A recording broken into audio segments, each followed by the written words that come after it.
Hey guys, tonight we begin with the remarkable life and path of Miyamoto Musashi, the legendary Japanese swordsman, artist, and philosopher whose fearless spirit helped shape the way of the samurai. From his undefeated jewel stow, the wisdom etched in the Book of Five Rings, Musashi's legacy still whispers to us across centuries, inspiring warriors of the mind and the blade alike. So before you get comfortable, take a moment to like the video and subscribe it only if you genuinely enjoy what I do here, and let me know in the comments where you're tuning in from and what time it is for you.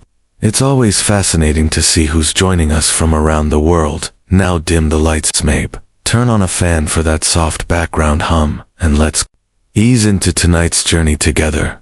Your story begins in 1584, during what historians politely call a complicated time in Japan, and what you, if you could talk as a newborn, might have called an absolute mess. The Sengoku period, or Warring States era, was less about polite tea ceremonies and more about who could backstab faster, march armies quicker, and build castles bigger.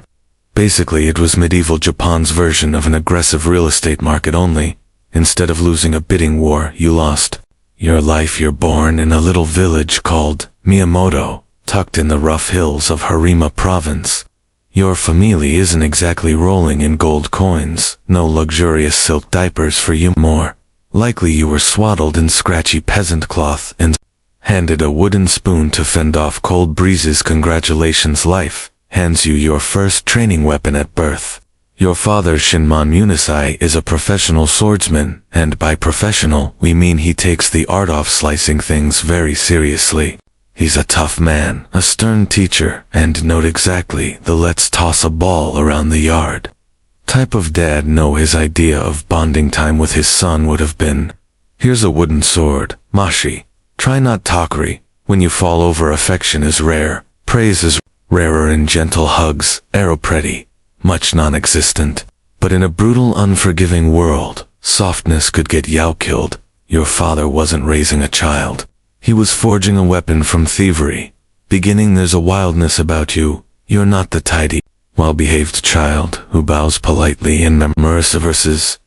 You're scrappy, unruly, and probably smelled like mud half the time while other kids played tag.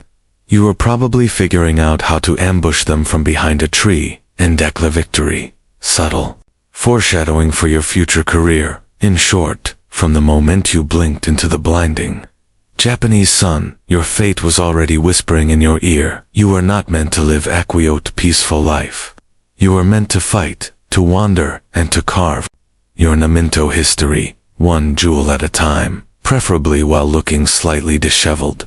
And judging by the state-of country, you were about to get plenty of practice. Your playground isn't a grassy field or a cozy backyard, it's the dirt of Miyamoto village, where the wind smells of smoke, steel, and a little too much horse. Forget lullabies and fairy tales. Your bedtime stories are about heroic samurai cleaving enemies in half with one swing. Your crib mobile, probably a few rusty swords dangling precariously from the ceiling from the moment you can walk, or rather stagger like a tiny drunk warrior. Your father, Musashi, has you gripping practice swords while other kids are learning Torite, simple kanji. You're learning how to parry a death blow. Call it an unconventional education. There's no participation trophy in your household. If you lose a sparring match, you don't get a cookie. You get a fresh bruise and a lecture on why hesitation equals death. Musashi is a hard man. Legend says he won official jewels under the Ashikaga shogunate, but parenting wasn't exactly his strong suit. His love is sharp, practical, and delivered with the subtlety of a cannon blast. Praise maybe once when you didn't fall flat on your face after a heavy blow otherwise lands, because in his mind, survival is its own reward, and yet something in you thrives under this pressure. While other boys dream of feasting and fame, you dream of battle rhythms, of predicting an opponent's next move before they make it. You don't see the sword as just a weapon, you see it as an extension of yourself, like an iron heartbeat echoing in your hands. You are not pampered, you are not comforted. Instead, you are honed, day after brutal day, like a blade against whetstone. Even as a boy, you start to grasp the cold truth of your world. Victory is not about being stronger. It's about being smarter, faster, and just a little bit meaner than the guy across from you. The villagers whisper about youth, that wild kid with the stare, too sharp for his age, that boy who never cries when he bleeds. Some shake their heads, some nod in respect, but one thing is clear. By the time you are barely a teenager, you are already something different. Not just a boy, something far, far more dangerous is growing inside you. It happens when you're 13, that awkward age, when most kids are trying to figure out how to catch a fish, or maybe survive a spelling bee. You, however, are preparing to commit legalized murder. Welcome to feudal Japan, where puberty comes with a side of sword fights. A traveling samurai named Arma Kihei shows up in town. He's from a local martial arts school, and is cocky enough to think a village boy would never dare challenge him. Big mistake, word gets around fast. Musashi is going to duel a real samurai. The villagers gather, whispering and placing discreet bets. Even your own family looks at you the way one might look at a chicken marching into a fox den. They expect a massacre. They expect you to be the one on the ground bleeding and embarrassed. But here's the thing. You're in it interested in losing. You're 13, scrappy, furious at the world, and wielding a wooden sword that still smells like firewood. It's not exactly the stuff of heroic legends. Yet when Thedio starts, Arma Kihei does what seasoned swordsmen do. He underestimates you. Maybe it's your size. Maybe it's the fact you probably still have dirt smudged across your face from that morning. Big mistake number 2. Without any formal bowing or dramatic speeches, you lunge fast. Savage, raw instinct. Yow. Catch him off guard, crashing into him with all the grace of an avalanche. Before the villagers can gasp, before Arma can even pull himself together, he's on the ground, groaning, bleeding. A grown samurai bested by a barefoot teenager wielding a glorified tree branch. You don't just win. You announce to the world that Musashi is not a name to be ignored. It's a name to fear. Of course your father's reaction is complicated. Pride maybe. Relief certainly, but also a hint of fear, because even Munisai can see it now.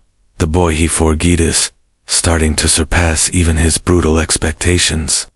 As for you, you feel nothing but clarity. You were born for this, not to farm, not to bow and scrape, but taught well to defeat, to rise. First blood has been drawn, and somewhere deep inside, or young heart, you realize it will not be the last. You'd think after your first public duel and public victory, life might settle down. Maybe a nice apprenticeship, maybe a stable job carving sandals or fixing roofs. You know, something normal. Not a chance. At 15, Yom, make a decision. Most adults wouldn't dare you leave home. No tearful goodbyes, no packed lunch, just a sword, a tattered travel cloak, and a stubborn refusal. Tall of anybody's life but your own. You become a wanderer, a ronin, in a world where status is everything, where being tied to a lord offers protection and purpose. You choose absolutely none of it. Tits, like showing up at a medieval job fair, flipping the table and walking into the woods whistling. Why? Because deep down, you know if you tie yourself to someone else's screws, someone else's rules, you'll never become the warrior you're meant to be. You aren't here to play politics, you're here to shine armor and pour sake. For some pudgy lord, you're here to master the sword on your terms or not. At all, of course, wandering isn't exactly glamorous. You sleep under trees, not silken nappies. You eat whatever you can find, which often means rice, if you're lucky, bark. If you're not, your traveling companions, it's mostly crows, stray dogs, and the occasional curious peasant boy whispering, "Mama, why does that man look like he hasn't bathed in a year?" But you don't care. The wilderness, because dojo, the rivers sharpen your senses, the cold wind teaches you patience better than any old master. And with every mile you walk, you shared another piece of the boy you were. The villagect with muddy feet gone, the ambitious teenager who beat a samurai, still there, but growing into something fiercer. You start seeking out dejus, challenging their best students to duels, learning from every swing, every miss, every victory. Your skills evolve fast, too fast for the world to keep ignoring you. People start whispering your name along dusty roads and smoky inns. There's a wild ronin out there, A boy with a blade sharper than most men's minds, and somewhere on those endless roads a new thought grows inside. Maybe the sword isn't just for killing, maybe it's a path to something bigger than survival. You just have to keep walking. If there's one thing that separates you from the other samurai of your time, it's this: you don't look the part at all. The typical samurai strides into town with his hair neatly oiled, his armor polished to a mirror, his swords tucked neatly at his hip like badges of honor.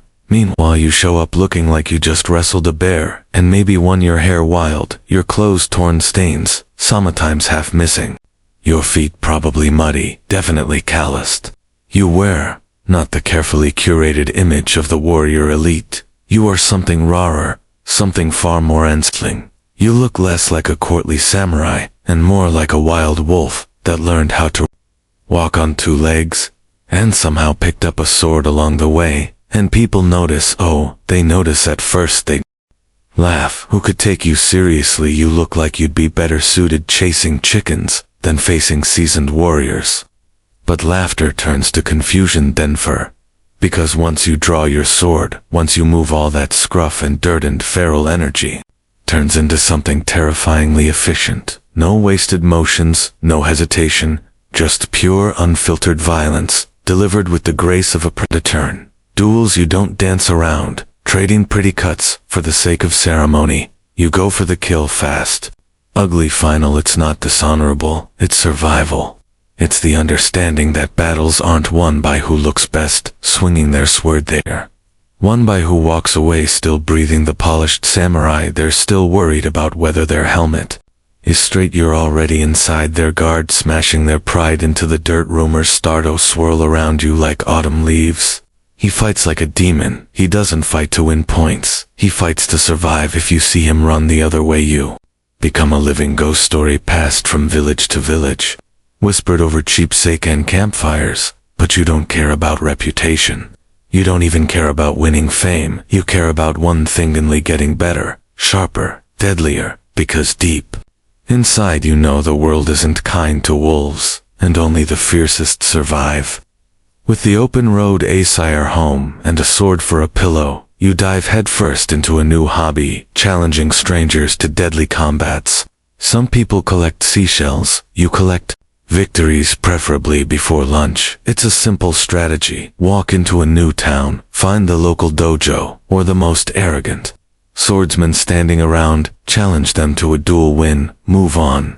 You're like a one-man natural disaster, leaving a trail of bruised egos and broken bones wherever you go. If there were a tourism board for rural Japan, they'd be putting up warning signs: beware wild Ronin crossing. And the best part, no one knows how to deal with you. You're too unpredictable to raw. You didn't fight by the book, mostly because you probably never read the book in the first place. You don't wear fancy armor. You don't bow 6 times before drawing your blade. You don't politely wait for your opponent to compose a haiku before the first strike. Nope. You size them up in an instant, find fastest route to victory, and take it brutal, efficient, and without apology. Sometimes you use a real sword, some items, a wooden stick once, according to later legends. You beat a man senseless with a random boulder you found laying around, because for you it's not about the weapon, it's about the mind behind it. And your mind sharp as the edge of a katana, and twice as dangerous with every jewel you learn. Not just about technique, but about people. Healthy telegraph their fear through trembling hands, how their eyes widen a fraction before they strike, how predaways makes them predictable. You're not just fighting bodies, you're dismantling spirits. By the end of your teenage year, CR win column looks ridiculous. More victories than birthdays, more bruised opponents than there are flavors of seikyu. Don't stick around to bask in your fame. No trophy ceremonies, nap parades. You just nod once, maybe mutter something profound like H, and head forth next dusty road, the next opponent, the next lesson, because somewhere inside, oh, no, you're not dueling for money, or even for survival anymore. You're rage-willing because it's shaping you into something unstoppable, something that even you are just beginning to glimpse. By the time you hit your late teens, you've developed a bit of a reputation. Somewhere between fearsome sword prodigy and that slightly terrifying guy who might eat nails For breakfast, what really makes you stand out isn't just your fighting record, it's the fact that you refuse to do whatever Yanni expects. You don't pledge loyalty to any lord. You don't tie yourself to a dojo or a warband. You are proudly and stubbornly a ronin, a masterless samurai in a culture where what you serve is almost more important than who you are. This is basically like showing up to a royal banquet in muddy rags and challenging the host to an arm wrestling match. Respectable samurai look at you like you're some kind of walking scandal. No master, no patron, no permentandress. Surely he must be mad, but here's the thing they don't understand. Freedom is your sharpest blade without a master to impress Yaowanswer, only to yourself without political games. You spend your energy honing your skills instead of polishing someone else's boots. Without a castle to protect you, carry your whole life on your back, light fast, ready. Sure, life's rough. You don't get fancy armor handouts. You don't attend elegant tea ceremonies where noble women giggle behind silk fans. You don't even get a reliable dinner most nights. One memorable week you survive entirely on stolen radishes and questionable river fish. But what you do get is priceless ability to evolve, adapt, and grow beyond the rigid limits set by tradition everywhere. Yugo lords and generals try to recruit you. Some offer gold, others offer fine horses, land, silk, kimonos. A few even offer daughters, though frankly given your wild looks and constant smell of campfire, it's unclear if those offers are serious or just optimistic. And every time you bow, sort of, and refuse, because your path isn't gilded in gold. It's paved with blood, sweat, and quiet revelations. You're not here to be Nyun's servant. You're here to master something bigger. The art of war, the art of strategy, and maybe the art of mastering yourself. You are Miyamoto Musashi, masterless, fearless, and just getting started somewhere between your 100th jewel and your 1000th. Mosquito bite, sleeping under the stars. Something shifts inside you. Fighting isn't just about strength. It isn't just about speed. It's about seeing the world differently. You begin to realize the sword is only the surface. Beneath every clash of steel is a battle of minds, a silent conversation in faint pressure rhythm, and fear. Victory doesn't belong to the fastest, or even the strongest. It belongs to the one who understands, so you start thinking differently. When you approach an opponent now, you don't just study their stance or their sword, you study them, how they hold tension in their shoulders, how they blink when nervous, how they hesitate when the wind gusts dust into their face. You start predicting movements before they happen, not with magic, but with brutal attention to human weakness. You realize a duel is won long before the first blade swings. It's won the moment your opponent doubts themselves.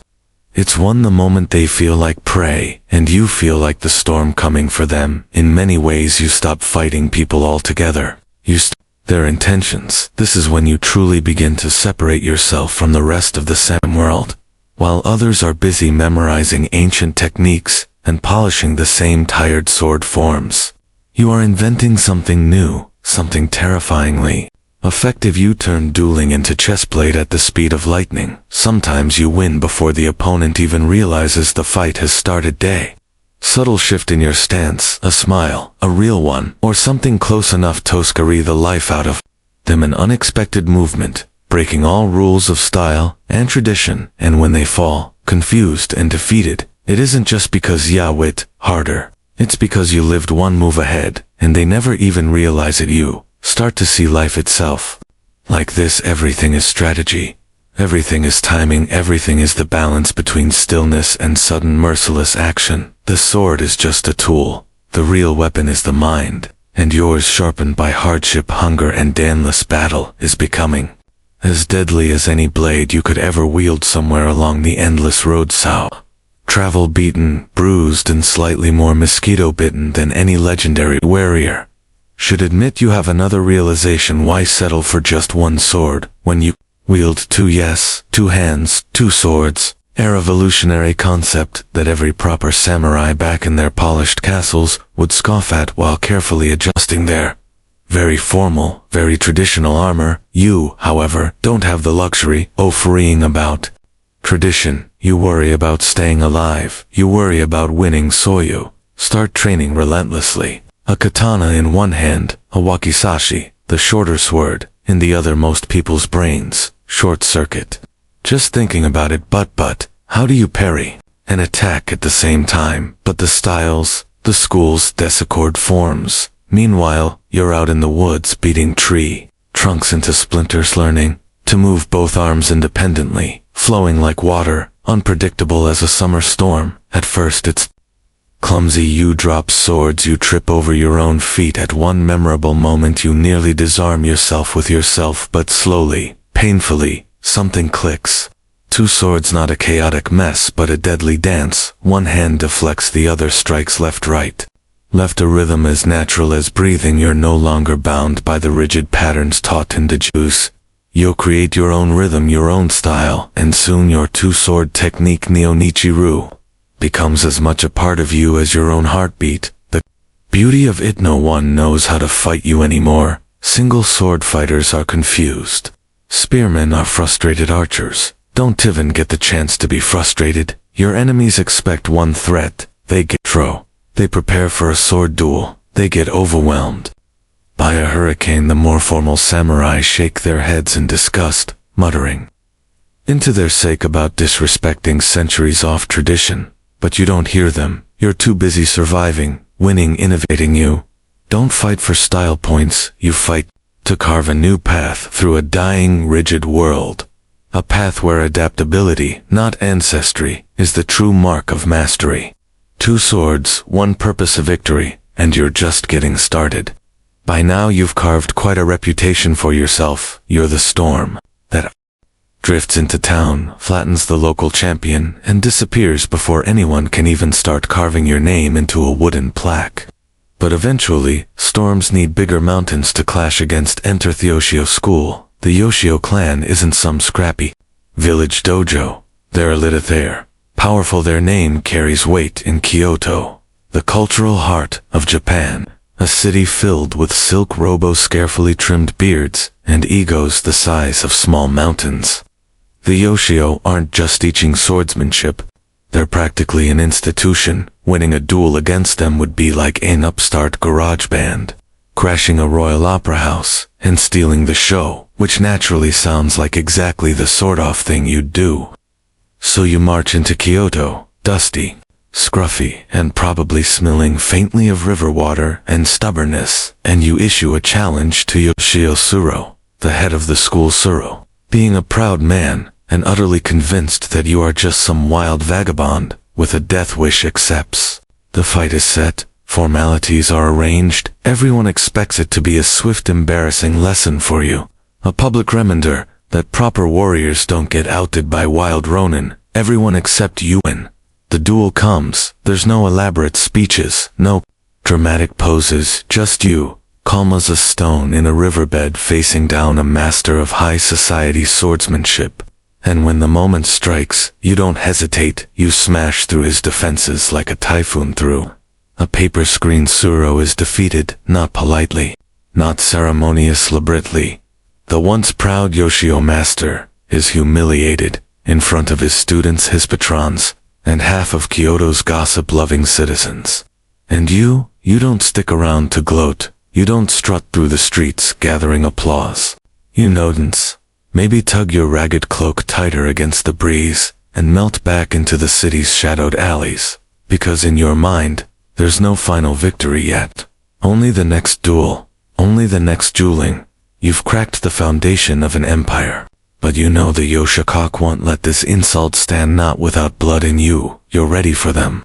The Yosha school does not take humiliation well. Losing to some wild ronin, a man-hopper babily sleeps closer to goats than golden screams, is not just a bruise to their pride. It's a full-body injury, so naturally, they do what any prestigious institution with a bruised ego would do.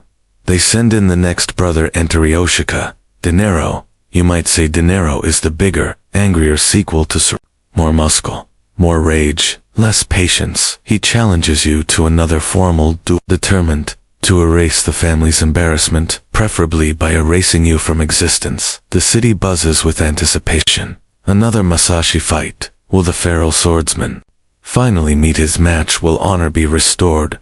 Will Samian please? Past the sake you however are as calm as ever. If Dinashiro thinks anger is going to win this fight, he clearly hasn't been paying attention. The day of the duel arrives. The crowd gathers. Bets are placed. Vendors sell skewers of grilled fish to excited spectators, because nothing pairs better with Mortal Kombat than a light snack. When Denichiro strides into the arena, he looks like a storm cloud in human form, armed, armored, and bristling with fury. You look pretty much the same as always. Worn sandals, simplos. A look in your eyes that says, I've already mapped out 3 ways to end this, and 2 of them are mild. The duel begins. Denichiro charges in heavy and hard, aiming to crush you with brute strength. But you light fast strategic step just out off range, reading his every move like a badly written play. A few exchanges later, it's over. Uland, a devastating blow. Denichiro collapses. The Yoshi's last hope crumples into the dirt. The crowd is stunned again. Some gasp, some hear, some immediately reconsider their life choices. The once mighty Yoshio clan has now lost 2 sons to a scruffy barefoot duelist, who probably sharpened his sword on a rock that morning. And Yoi, you give no speeches, no proud boasts. You simply turn and leave silence steady. Like he a force of nature that doesn't need to explain itself, but deep down, you know Yoshoka aren't finished. They have one more desperate move left, and it's going to be anything but honorable defeat. Sting's public humiliating defeat.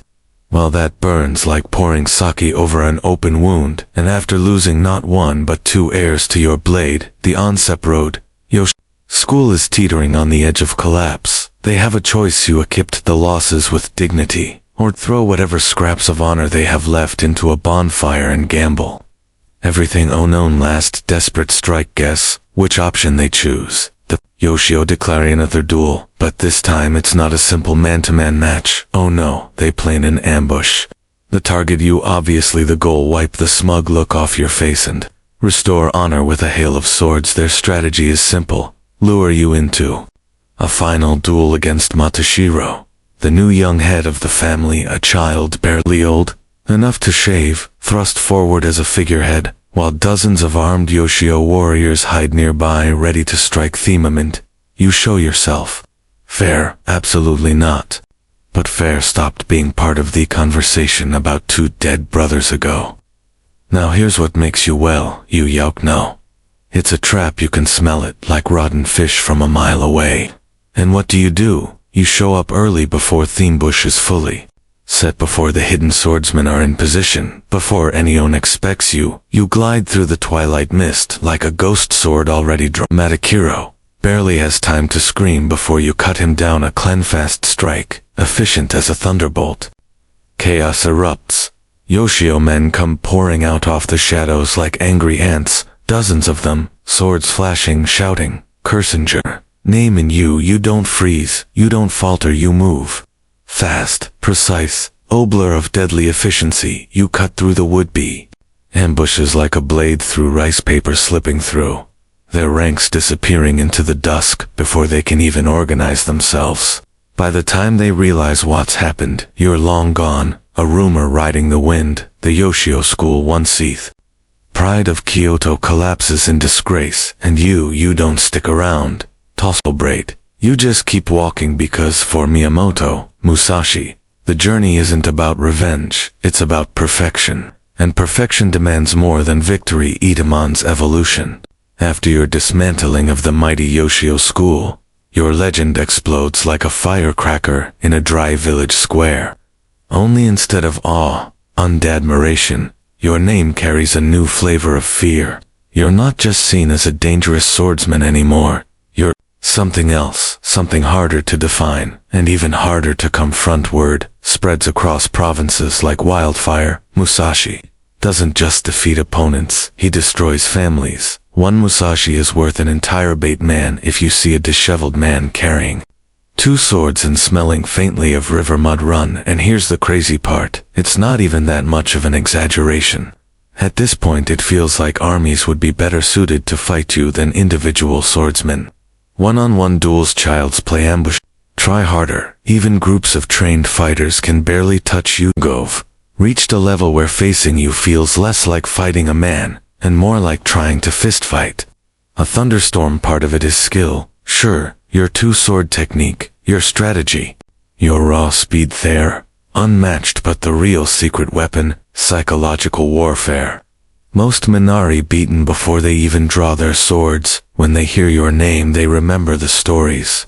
The boy who killed a grown samurai at 13, the Ronin who dismantled the Yoshio like snapping twigs, the wanderer who uses anything, a wooden or a random branch, probably a particularly angry goose, if it came to it, to achieve victory.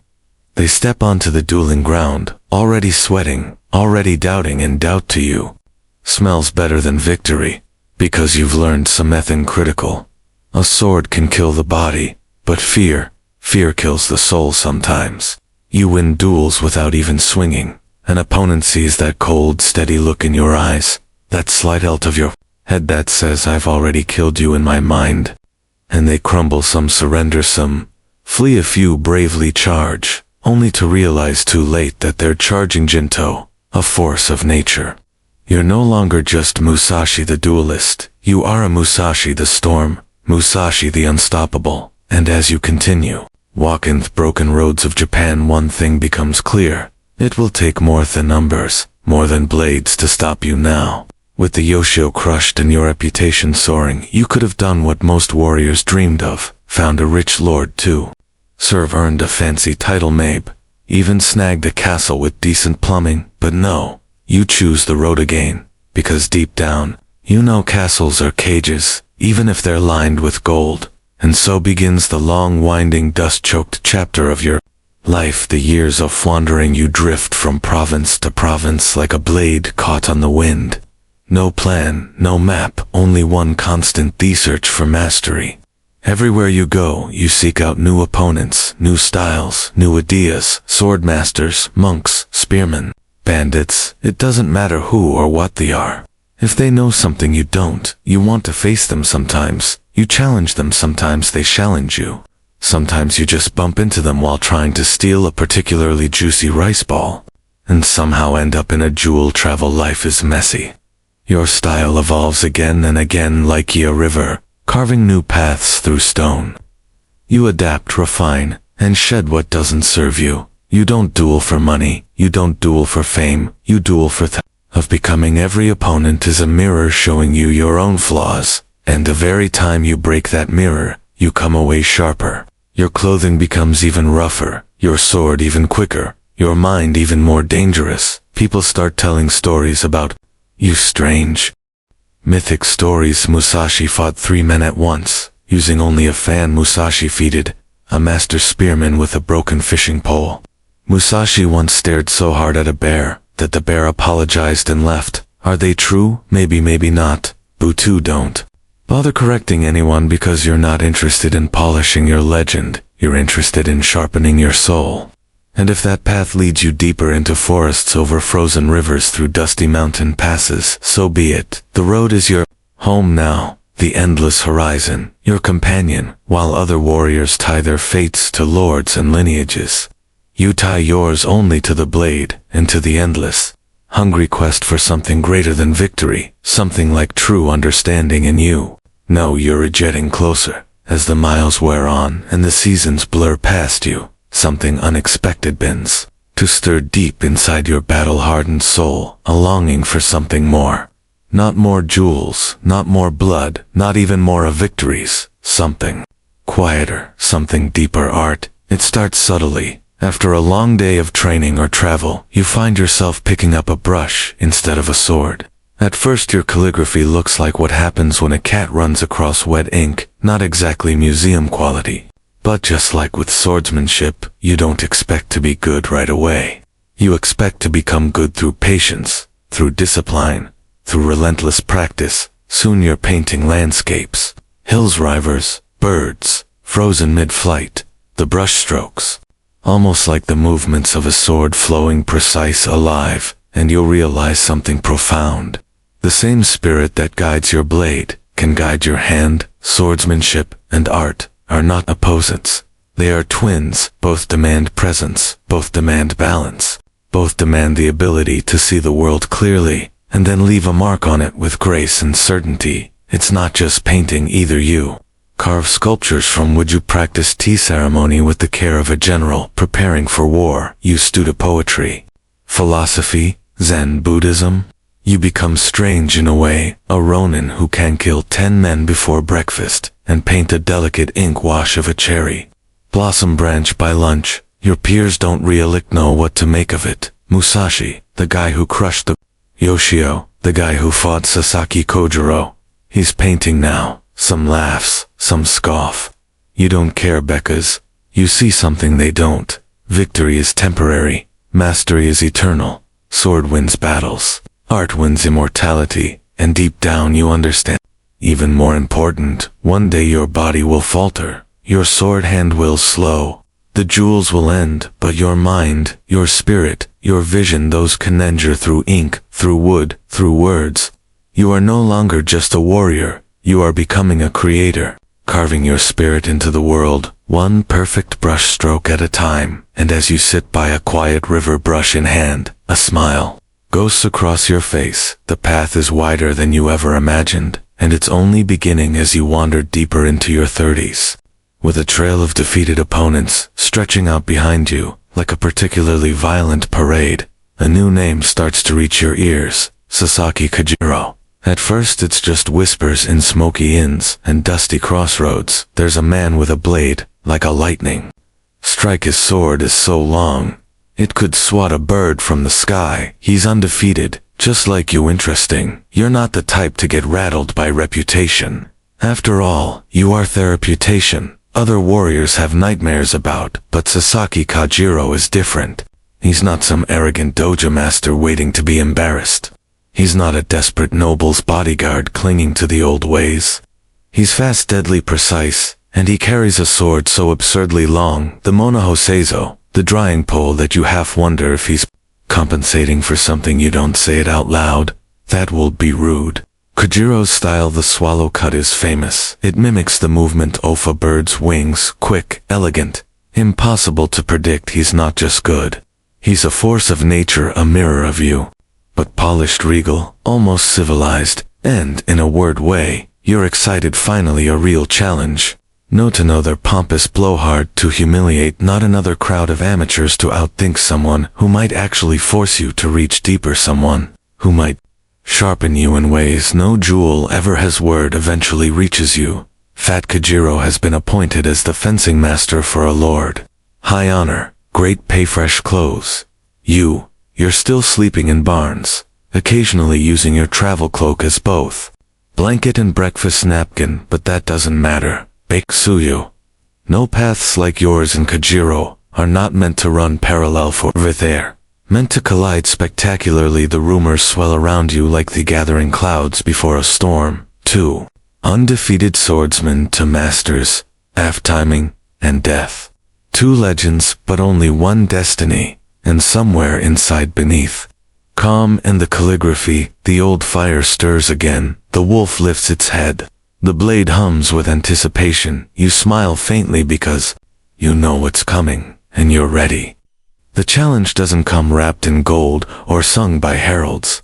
It comes in quiet, serious words, passed through wary messengers. Sasaki Kojiro has accepted. He will meet you on the battlefield. No politics, no lords, no armies, just 2 mental blades, and a promise hanging in the humid air. The duel is arranged for a tiny rocky island in the Kanman Straits. Ganryujima, remote enough for privacy, flat enough for a clean fight, dramatic enough that the gods themselves might pull up a chair to watch you hear theta tales with the same calm you've carried for years, where others would pace nervously sharpening blades and writing tearful farewell letters. You barely shrug. Challenge accepted. Still, you prepare, but not the way your enemies would expect you. Don't spend sleepless nights polishing armor. You don't compose elaborate death poems or fuss over ceremonial garb.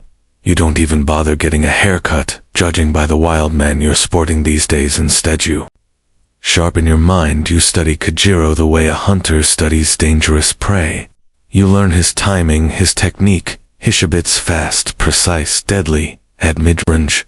Good, because you've already decided you're not going to fight Kojiro at his own game. That would be suicide. You're going to change the game entirely. You ask for a small boat to take you to the island on the day of the duel.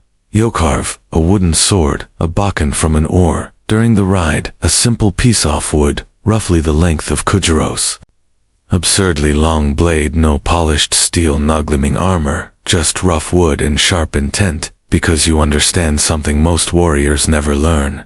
Victory isn't about using the best weapon, it's about using the best mind. As you ride toward the island, the wind in your hair, and the salt on your skin, you feel it, the stillness before the storm.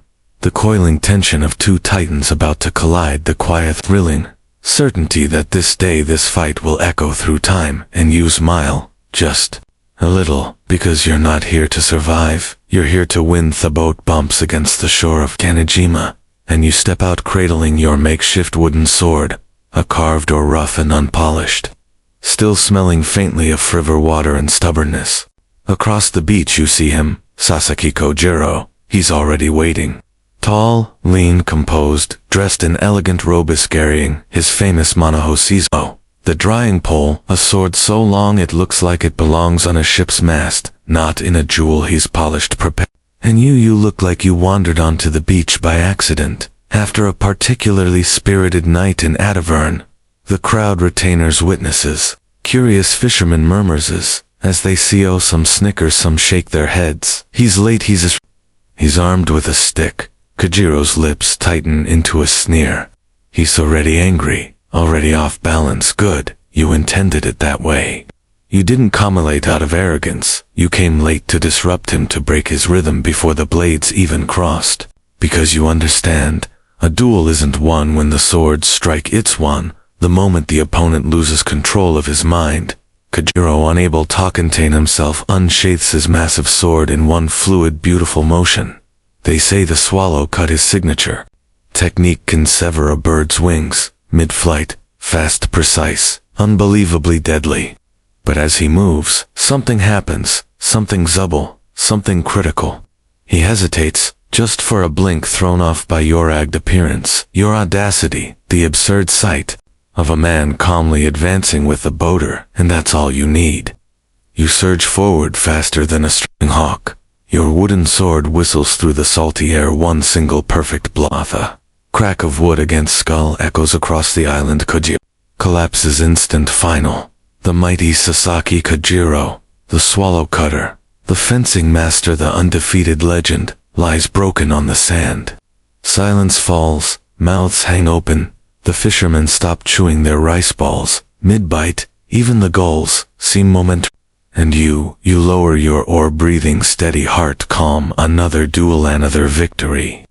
But something in the air feels different, heavier, because today, you didn't just defeat a swordsman.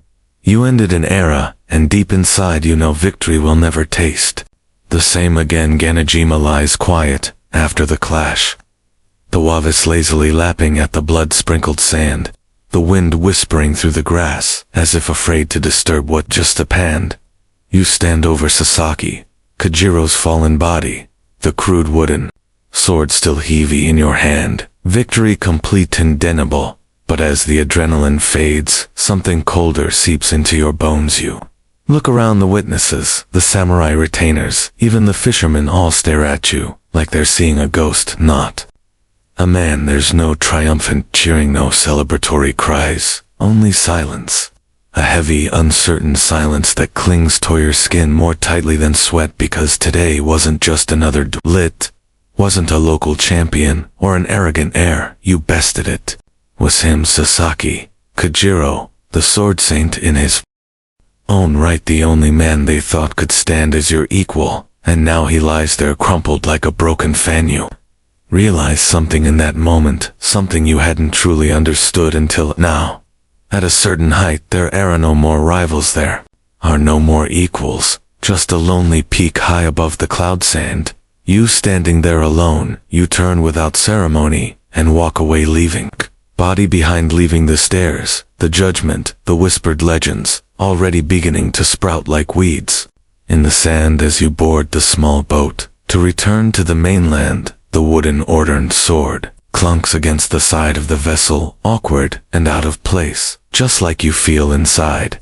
The boatman, an old man with weathered hands, rose silently in it, daring to speak. You stare back at the shrinking island, a small speck of land, where two destinies clashed, and only one survived. Ganujima will forever be tied to your name. Poets will sing of it, scribes will exaggerate it, old men will argue over it in smoky inns you'll never visit, but you feel no joy, no pride, only a sense of something irreversible. The path you walk now isn't the path of a swordsman seeking glory, it's the path of a swordsman seeking meaning. In a world where fewer and fewer opponents remain, the orcacs, the water shimmers, the wind carries your name across the waves, and you wonder, quietly, what's left to conquer when you've already defeated everything. Kojiro's death lingers in the air, long after you have gone. Ryujima, not as a triumph, not as a trophy, as a weight. You try to brush it off at first. Another duel, another victory, just like the dozens before it. Bet this one is different, because Kojiro wasn't a thug from some backwater village. He wasn't an overconfident dojo master with more pride than skill. He was a true swordsman, a mirror of your own relentless pursuit of mastery, and you killed him. Not just physically, but spiritually. You shattered a man who, had the world been kinder, might have stood beside Yonit, across from you. People celebrate, of course. They retell the story in 100 different ways. Musashi arrived late to unnerve Kojiro. Musashi carved or sword, on the way just to mock him. Musashi struck him down before Kojiro could even blink. The tales grow bigger, louder, more ridiculous. By next month someone will probably claim you rode to the island on the back of a giant fish and fought with a tree trunk. You hear these stories, you even smirk at a few of them, but deep inside none of it feels like victory. It feels like the closing of a door you can never open again. With Kojiro gone, the world seems smaller, duller, a little emptier, because now you know there are fewer and fewer men left who can meet your blade with true understanding, fewer who can dance on the edge of death with you, seeing the same beautiful, terrifying truth. You didn't just defeat Kojiro, you outlived him, and somehow, that feels like a heavier burden. Late at night, sitting by a lonely campfire, you catch yourself fight in your mind, not with regret, not with guilt, but with a kind of a king respect. Kojiro was your greatest challenge, and now he's a ghost that will walk beside you for the rest of your days. You stare into the flames. The road ahead stretches onward, longer, lonelier, quieter, and somewhere inside you understand. The more victories you claim, the more solitude you inherit. It's not the jewels that will be your undoing. It's the emptiness they leave behind. After Ganojima, the world hails you as unstoppable. The swordsman who failed. Sasaki Kojiro, the Ronin, who fears nothing. The legend who walks among mortals. And yet, for all the admiration, all the whispered ore that trails your footsteps like dust, you feel nothing. Victory used to burn bright in your chest. A fire fueled by the thrill of survival, the hunger for mastery. Now it flickers low, starved off meaning. You wander through villages where children pretend to be you, swinging sticks and shouting your name. Matin's drunkards lift their cups in your honor, spinning tales so grand that even you wouldn't recognize yourself in them. Musashi fought 10 men at once and didn't spill a drop of his tea. He can't slice a falling leaf in half. From 20 paces away, he once beat an entire dojasing nothing but his glare. You smile politely when you hear these stories. You nod, you bow, you drink their rice wine, but inside it's like chewing ash.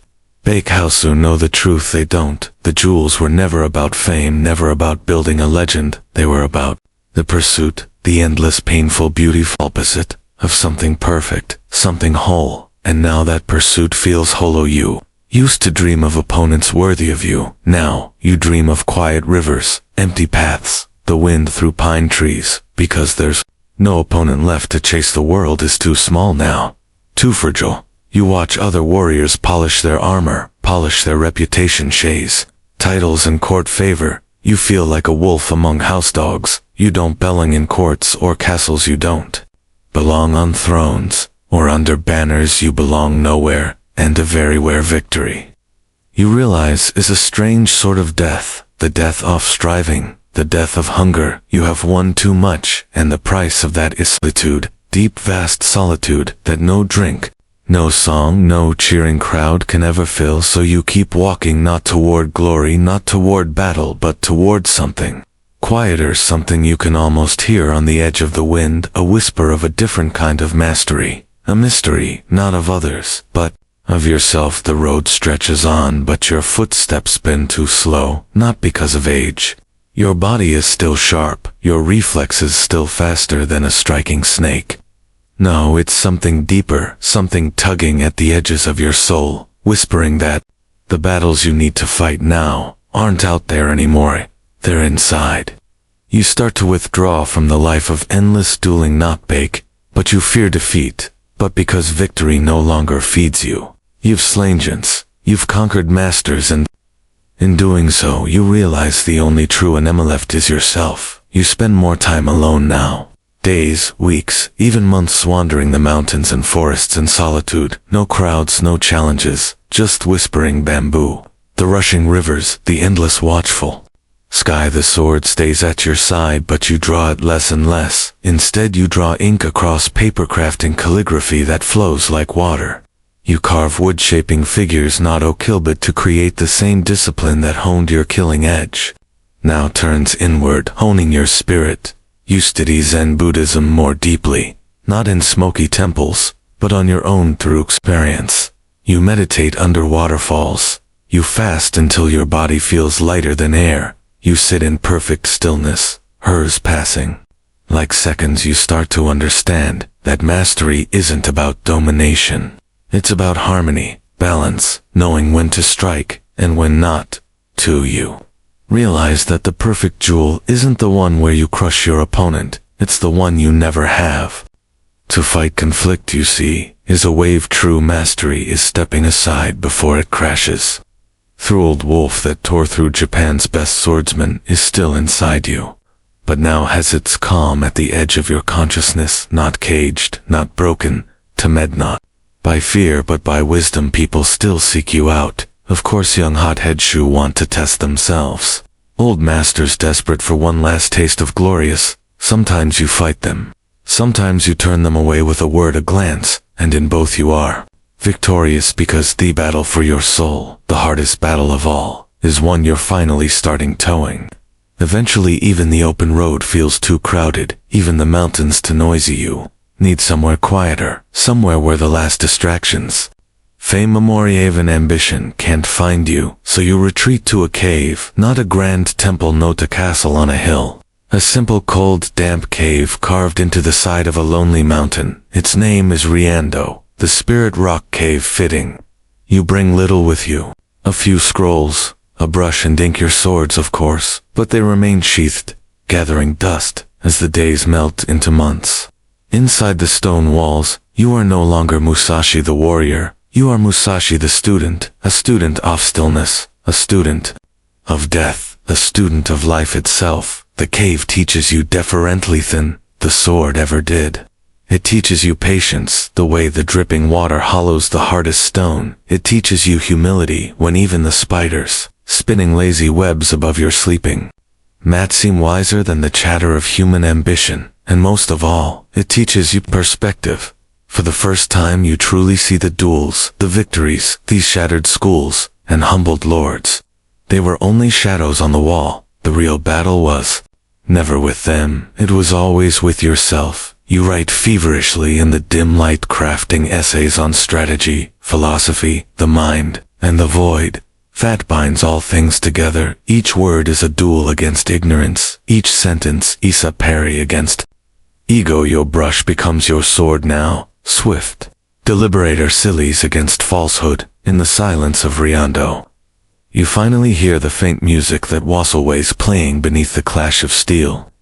The song of mastery, of balance, of understanding. People occasionally come looking for you. Curious students would be challengers, pilgrims hoping for a glimpse of the legend. Some you meet with kindness, some you send away with a few hard truths, but mostly you are alone, and you are at peace with it because You know now, true strength is not about defeating others. True strength is about mastering the only thing that truly matters, yourself.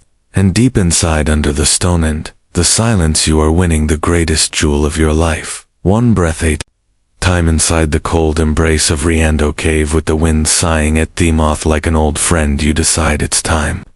Time to pass on what you've learned, not through another duel, not through another battle, but through words. You sit cross-legged on the bare stone, brush in hand, ink ready, and begin to write the book of 5 rings. Not aviary, not a brag sheet of your victories, a guide, a sword manual, yes, but far more than that, a map of the mind, a blueprint for mastering conflict and mastering life itself. You divide your teachings into 5 scrolls, each representing an element: earth, water, fire, wind, void. Each scroll builds upon the last. A layered strategy for anyone seeking true understanding. The earth book: foundations, stability, knowing your stance, your grounding, whether in battle or in life though. Water book: adaptability, flexibility, moving around obstacles, flowing through challenges rather than smashing against them. The fire book: aggression, timing, knowing when to strike, when to unleash force with hesitation. The wind book: perspective, understanding the strengths and weaknesses of others, not to copy them, but to better know yourself.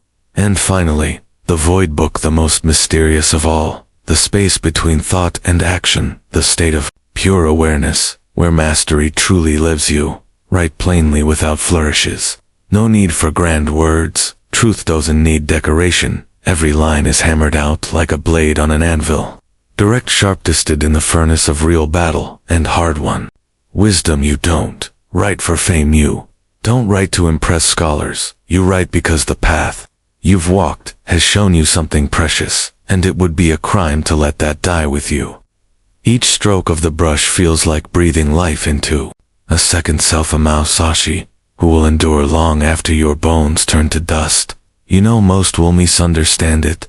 Some will skim the surface. A few might grasp its depths. But it's enough, because mastery was never meant for the many. It is a narrow road walked by the few, willing to endure, to suffer, to sharpen themselves against the world until they are blades in human form.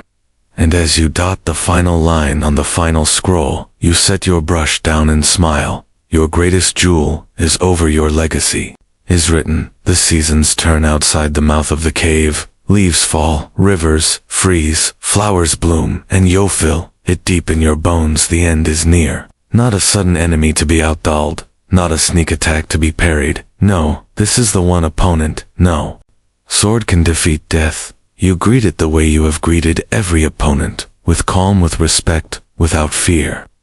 Your body, once lean and unbreakable, has grown slower. The hand that carved legends from air now trembles slightly when lifting a brush. The endless miles you once walked without thinking now weigh heavier on your legs, but your mind clearer than ever. You don't cling to life like amateur clings to coins. You don't rage against the fading light. Instead, you prepare the way a true warrior does. Deliberately, honorably, you craft your own death, like you crafted your jewels, with precision, with dignity, with total awareness. You dress in your finest clothes, not the robes of a lord, but simple, clean garments, fit for a man who has nothing left to prove. You sit cross-legged, your swords by your side, one hand on your katana, one hand resting gently on your wakizashi, not to fight, to honor. The 2 blades that served you through 1,000 battles deserve to bear witness to your final breath. Your students, the few you trust, gather quietly outside the cave. They watch not with sorrow, but with reverence, because they understand. This is not a death of defeat, this is a death of mastery. You close your eyes, you breathe in the mountain air, cool, sharp. Believe. You feel the pulse of the earth beneath you. You feel the blood slowing in your veins. No fear, no regret. Only acceptance, only peace. In one final steady motion you sit perfectly still and pass from this world, a warrior to the last. No drama, no desperate grasping at life, only stillness, only strength. Miyamoto Musashi dies, as he lived, undefeated, unbroken, untamed. And as your spirit drifts beyond the veil, somewhere in the far distance, 1,000 cherry blossoms drift on the wind, and the Sword falls silent long after your body fades into the quiet earth. Your name, refusesto, die. It clings to the mountains, it rides the rivers, it echoes in the halls of warriors and scholars alike. Miyamoto Musashi, the man who lived by no one's, who carved his path with blade in mind, who turned battles into art and solitude into a kingdom. They tell your story in ways both grand and strange. Some say you fought 100 men single-handedly, some say you could slay a bird, mid-flight with a single throw of her wooden sword. Some even say you were half demon-born, not from woman but from storm itself. You who once slept under trees with nothing but your sword's hand, a stubborn will now live on in ink and legend across scrolls paintings. No plays your book of 5 rings, becomes a treasure not just for swordsmen but for generals, businessmen, finishers, anyone seeking to master conflict mastery, or even themselves.